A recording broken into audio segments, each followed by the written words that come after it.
Yarabinziye ngo sinjaze ndakina. Mwarimu yarakubwiye ngo ntuzajye ukina n'abandi bana? Yarakubujije? Iyo ugerageje gukina nabo bigenda gute? Baranshakuriza kagwa. Baragusakuriza ugahita wikubita hasi? Nari ndi mu rugo mbona yikubise hasi. Ubwo utya buri mu turimo twawe dusanzwe, ubwo ko ngize ubwoba ntabwo hari imbere y'amashyi gutekaho kugira ngo menye ko arwaye. Yikubise hasi ubwa mbere. Yego. Noneho n'igihe turi kugenda mu nzira arongera yikubita hasi. Muri wo mugenda? Afite ubushobozi bukeya. Yego. N'akarima yagiraga yaragatanze, ariko nako kaza kuba imfabusa. Kaba gakeya. Iyo ugiye kwikubita hasi wumva mu bwenge habaye nk'ahikaraza ukuntu? Abagigenda bimenye. Ugashiduka wowe waguye abantu bagufasha.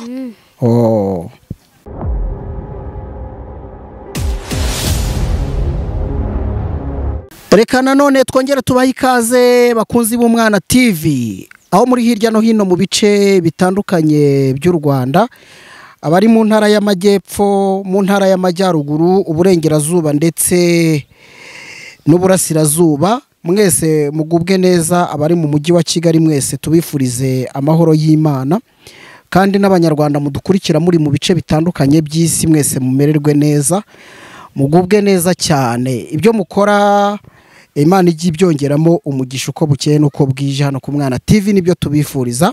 Reka mbwire ababyeyi, nimba utarazigamira umwana wawe muri Ejo Heza, waba uriho wibagirwa ikintu cy'ingenzi, kandi gufunguza konte muri Ejo Heza ukoresha telefone yawe, niyo telefone ugendana, aho ukanda akanyenyeri 50 ugashyiraho urwego, ugakurikiza amabwiriza. Iyo konte niyo kuzigamira abana bawe kugira ngo ubuzima bwabo bizagende neza. Murabizi ko hambere ababyeyi bajyaga babaha iminani, akaguha umunani cyangwa akaguhitaka kugira ngo nawe ejo ubuzima bwawe buzagende neza, ariko uyu munsi ni ukumurihira ishuri, ni ukumufunguriza iyo konte kugira ngo bizagende neza, ejo he rwose hakazaba hasa neza. Niyo mpamvu ku Mwana TV tutazibagirwa na rimwe kubagira inama. Abanyarwanda bamaze gusobanukirwa, bamaze gufunguza iyo konte, kandi agaciro karimo nuko iyo ushyizemo udufaranga duke duke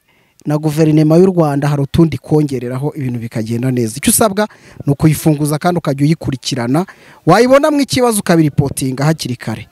Yego, ninjiye nanone mu majyaruguru y'igihugu cy'u Rwanda, ni akarere ka Musanze, umurenge wa Gataraga, aho ndi kumwe n'uyu mubyeyi mubona kuri kamera n'umwana we ufite ibikomere mu maso. Nkitambuka kuri uyu muhanda hafi n'ikigo nderabuzima cya Gataraga, ngize gutya mbona uyu mwana, mbonye ibipfuko bye nk'Umwana TV ntabwo twari kubura kugira amakenga ndetse ngo tumenye impamvu y'uyu mwana. Mbegereye nza kumenya ko agira uburwayi nyina agiye kudusobanurira. Icyo nshaka nk'uko nabibabwiye hano ku Mwana TV nuko amaboko yawe yaba umugisha ku bandi. Nyuma yo kuganira inyuma ya kamera mbwiye ubuzima arimo butamwemerera kuvuza uyu mwana, bituma avuga ngo reka tuganire namwe ku Mwana TV, hari icyo mushobora gukora. Reka tubanze tumwakire abibwira amazina uyu mubyeyi, atubwire n'umwana we, ibindi mbimubaze nyuma. Nzamwitakuze Beatrice. Witwa? Nzamwitakuze Beatrice. Umwana wawe yitwa nde? Yitwa Nshimiyimana Bernard. Hako disa afite n'akazina keza nawe, Nshimiyimana Bernard. Mama afite imyaka ingahe umwana wawe? Afite 13. Afite 13. Okay. None rero ntambutse kuri uyu muhanda nkubitana n'uyu mwana, ngira amahirwe mama muri kumwe. Ikibazo afite ni ikihe ko afite ibipfuko mu maso? Afite uburwayi bw'igicuri. Uburwayi bw'igicuri bwatangiye gute? Bwatangiye ari kwikubita hasi. Nyine waramusamye umubyara neza nta kibazo. Banza uduhe urwo rugendo kugira ngo umuntu yumve, kugira ngo arinde arwara ubwo burwayi, cyane ko nzi ko hari n'ababuvura, ariko akaba agize imyaka 13 ataravurwa. Byatangiye bite muri make? byatangiye mbese ubu hasize ubwo umwaka n'ugwa kane ndi kumuvuza. ubwo ni imyaka 4 ariko ubwo nibwo yakirwaye cyangwa na mbere yaho yararwaye? Oya, nibwo byamufashe. Yego. Nari ndi mu rugo mbona yikubise hasi. Gutya buri mu turimo twawe dusanzwe ubona yikubise hasi? Hari ku mugoroba ngiye hanze yasigaye mu nzu numva yikubise hasi. Ugira ngo ni ikintu kiguye? Uragenda usanga niwe uryamyeho? Ubwo ko ngize ubwoba ntabwo hari imbere y'amashyi gutekaho? Oya. Uramwegura? Ndamwegura ndakumujyamisha. Hasize umwanya aratsimbuka. Yego. Kuba afite igipfuko nibisobanuye ko ejo yakubita umutwe hasi agahita apfa. Sibyo? Kandi buriya uyu nguyu ni umuntu w'agaciro ku gihugu. Sibyo? Tuganiriza utubwire ubwo buzima byagenze gute kugira ngo umenye ko arwaye icyo gicuri, hanyuma wakoze iki kugira ngo avurwe, bigeze hehe? Ndashaka iyo nzira yose uyitubwire. Kugira ngo menye ko arwaye yikubise hasi ubwa mbere. Yego. Noneho n'igihe turi kugenda mu nzira arongera yikubita hasi. Muri wo mugenda? Yego. Noneho abantu barambwira bati kwa muganga barabivuraga bigakira, uzamujane kwa muganga. Yego. Ubwo mpita ko mujana. Yego. Ugeze kwa muganga baramwakiriye, byagenze gute? Batangiye kumuha imiti. Yego. Ubwo niyo myaka 4 wambwiraga ko watangiye kujya kwa muganga? Bamuhaye imiti se byatanze iki ko mbona n'ubundi duhuye agwa? Nta kintu byatanze. Nabugingo n'ubu wapi? Nabuno nta kiri kugenda. Kwiga kwe noneho umaze kubona ko arwaye, ubwo kwiga kwe ntabwo kwatangiye kuzamwe ibibazo? Iyi kwajemwe ibibazo iyagiye kwishuri. Bimeze bite? Yagiye ku ishuri. Yagiye ku ishuri yikubitaga hasi agahita agaruka. Mwarimu akamubwira ngo ejo ntuzagaruke. Ubwo nukuvuga ngo nimba yikubise hasi ari ku ishuri bahita bamubwira ati ejo ntuzagaruke. Ubwo baba bagize ubwoba ko yanahapfira, ndiho ndabyibaza. Ubwo yagiye yiga nabi, yiga mu wa kangahe? Yize nabi mu wa 2. Yiga mu wa 2 ku myaka 13? Yize nabi koko. None bimaze kugutakariza izihe mbaraga wowe nka mama we?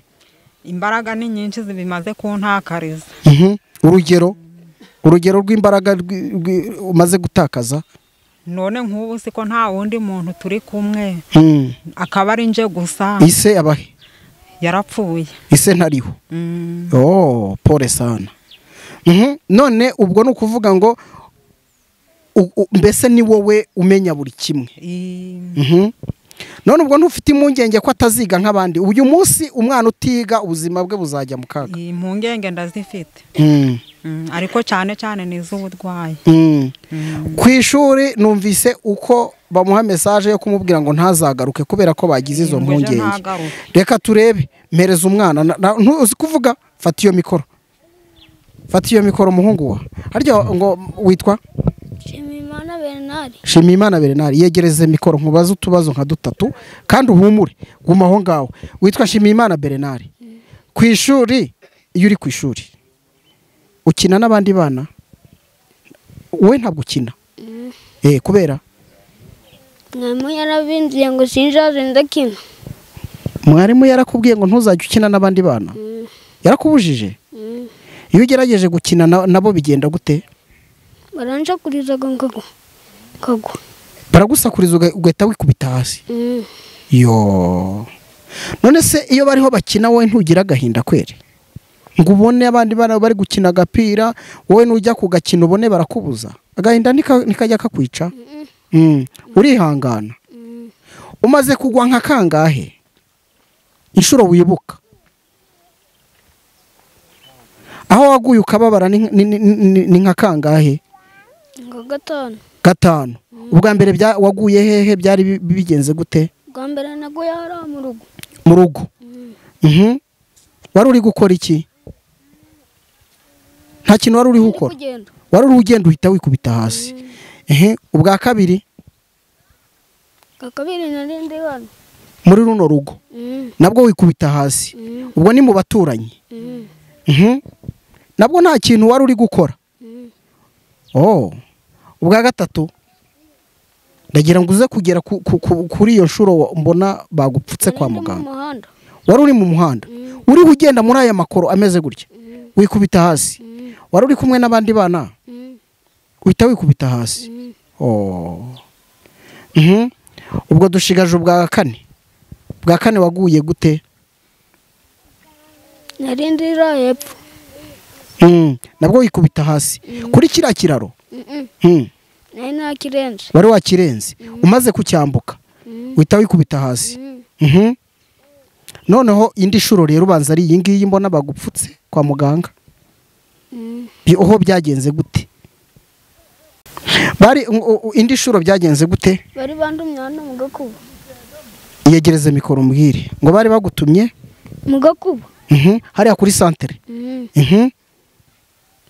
Nuko haraye ujya mu mabuye mbona yikubisemo mu mabuye. Uhita wikubita mu mabuye. Iyo ugiye kwikubita hasi wumva mu bwenge habaye nk'ahikaraza ukuntu. Abagigenda bimenye. Ugashiduka wowe waguye abantu bagufasha. Pole. Ihangana Imana izakugirira neza. Subiza mama.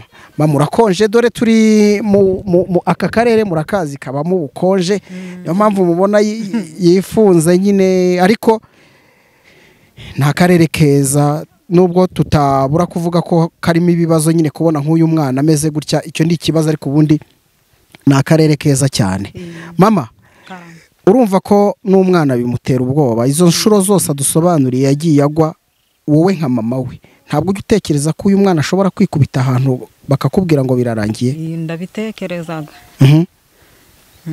None ubu ntabwo ujya umujyana hafi y'amashyiga se nko mu gikoni cyangwa ngo umutume imvura yaguye yambuke hano nka kino kiraro urabona uko kimeze abe yagwamo ntabwo ujya ubitekereza? Ntabwo mutumaga ahubwo habaga igihe yanciye inyuma akantoroka akagenda. Okay, none se ubu ngubu ku Mwana TV ni iki wasaba abadukurikiye ukavuga uti ndifuza ko ibi nibi wowe ikiri kuva ku mutima wawe wumva wabasaba ni igiki? Ikiri kuva ku mutima wanje ico nabasaba yego nuko bamfasha kubona imiti yo kumuha akaba yakoroherwa. Ese ubundi kwa muganga imiti baguhubona ubona nta kintu imaze cyane ko ngereranije nuko umbwiye igihe amaze ishobora kuba nta kimaze? None siko mbonaga nta kiri kwisumburaho nta kintu gihinduka. Okay, ntacyo ufite telefone se? Telefone ntayo mfite. Nta telefone ufite?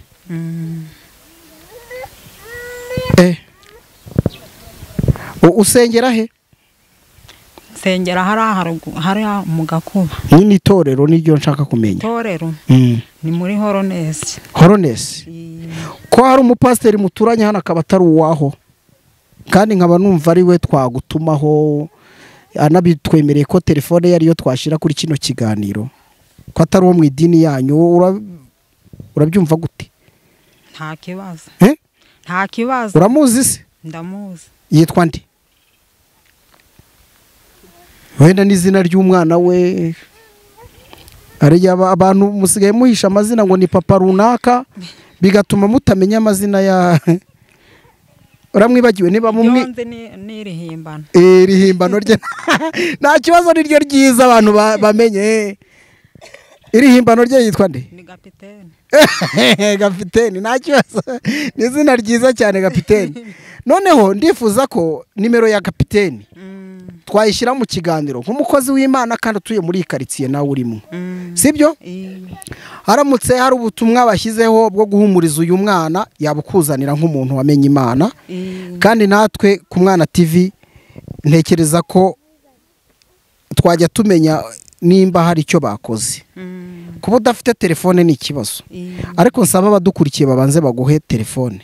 Ese wamenya gukoresha telefone imeze nk'iyi? Wari wayikoreho? Ahubwo wabishobora. Murakoze cyane. Nitwa Dukuzumuremyi Isa ngewe niyo mazina yanjye. Yego. ntuye hano muri kano gace yego akaba ari umuturanyi wanjye. Uwo mwana tubona ari ikibazo kuko natwe haragerageje nk'abavandimwe kumufasha ariko birenga ubushobozi bwacu, ku buryo iyo urebye ashobora no kuzatugwa mu maboko ubwo rero bityo mudufashije mukazatukorera ubuvugizi yego wenda bakamuvuza agakira byaba ari akarusho. oya bo mubwira barumva, ndatekereza bazagira icyo bakora. Noneho by'akarusho kuko aba no mu cyambere afite ubushobozi bukeya yego n'akarima yagiraga yaragatanze ariko nako kaza kuba imfabusa kaba gakeya. okay, ntacyo Imana izabagirira neza namwe kuba wa mugani mufite umuturanyi umeze gutya ntabwo bibashimisha, kandi ni na byiza kwemera kuduha ubuhamya bw'uyu mwana kuko hari n'ushobora kubyigurutsa kumva ko bitamureba, ariko burya umwana n'uw'umuryango, wenda yaba umukwe wawe, yaba umuturanyi mwiza, yaba ingabo y'igihugu, n'ubuzima ningira nkugire. Tugushimire nawe, murakoze cyane. Reka bakunzi b'Umwana TV, ngira ngo nyine kuganira n'abantu batamenyereye izi mikoro zacu biba bigoye. Hari ubwo mushobora kubyumva wenda bamwe bakabifata mu buryo buri blague, ariko ntabwo ari blague. Nk'uko nabibabwiye, uyu mwana afite imyaka 13, n'uwo muri uyu murenge wa Gataraga hafi n'ikigo nderabuzima cya Gataraga. Yababwiye ko kwiga kwe harimo ikibazo kuko mwarimu yanamuhaye icyo nakita nk'agasopo yo kudakina n'abandi bana kuko afite nyine ikibazo cy'uburwayi bumukubita hasi. Noneho nyina aravuga ati maze igihe mvuza mbona ntacyo bitanga kuko mbona nyine bidahinduka, ngira ngo ni nayo mpamvu tuganiriye nabo kubera ibi bipfuko afite ku ruhanga rwe. Murabona ko ari mu cyico neza, yashoboraga kwikubita kuri aya makoro, murayabona kano gace muzi ko kabamo amakoro, akaba yahita ava mu mubiri nyine. Twababwiye ko inkuru zacu ziba zibanda ku mwana, nk'uko mubona mikoro zacu ari Umwana TV, cyane cyane twifuza ko aba bana bafite ibibazo byaba ari byo mu muryango mushobora kubahumuriza. Nta telefone afite uyu mubyeyi wenda ngo ube wamuganiriza, nimba hari support wamuha uyinyuzeho, ariko iyi nimero twashyizeho ni y'umupasiteri baturanye muri kano gace, kandi hari igihe bajya bakora imirimo ikomeye irenze n'iyi ubutabazi. Niyo mpamvu nabasaba ngo muyizere, ushobora kumufasha aho waba uri hose, ubutumwa yabumugezaho.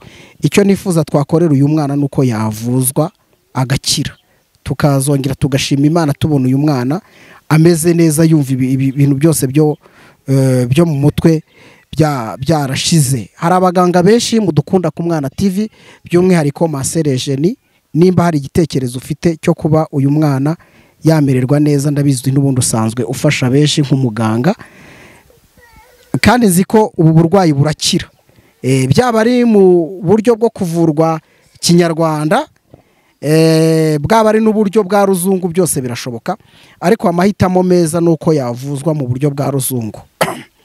Kugira ngo bigende neza rero, nimudufashe iyi nimero muyikoreshe, kandi muhumurize uyu mwana nawe azamererwe neza. Ndumva hari ari ibyo nifuje ko tuganira, ariko ikiruta byose, nimba uri n'umukristo ukaba uri n'umusilamu, byose kimwe, icy'ingenzi nuko ukunda Imana, kandi ngo gutanga bizana umugisha kurusha guhabwa. Reka mbashimire, ariko ikizanezeza nuko uyu mwana twamufasha akamererwa neza. Ari umubyeyi umwe wafashije umwana yari agiye ku ishuri, agera mu nzira, amakayi ye aranyagirwa, amaze kunyagirwa asubiye iwabo, isi aramukubita kuko nyina ntiyari akiriho, amwereka ko yatesheje umwanya, agaciro n'ibikorwa yakoze.